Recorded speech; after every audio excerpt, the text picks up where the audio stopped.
જો મમ્મી આવી ગઈ. હે સાસુએ તો એવું કીધું તું કે હું 3 મહિના રહેવા જાઉં છું, મહિનામાં પાછા આવી ગયા? હાય મમ્મી, અમે તને કેટલા બધા યાદ કર્યા. અરે બેટા મુझे તો બહુ યાદ કરતી ના હતી. ના, આય બેસ બેસ. કેવી રહી તારી જાત્રા? સરસ છે બેટા. એમ ને? જય શ્રી કૃષ્ણ મમ્મી. જીતી રહો.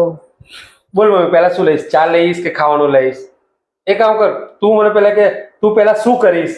ઝઘડો. હું ચા બનાવીને લાવું, ચા બનાવી.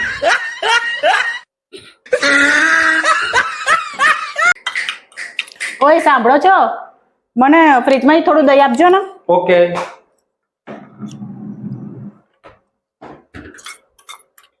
મને દહીં ના મળ્યું. થોડા હાથ પગ હલાવશો ત્યારે જ એને દહીં મળશે ને. ઓકે. હજી ના મળ્યું.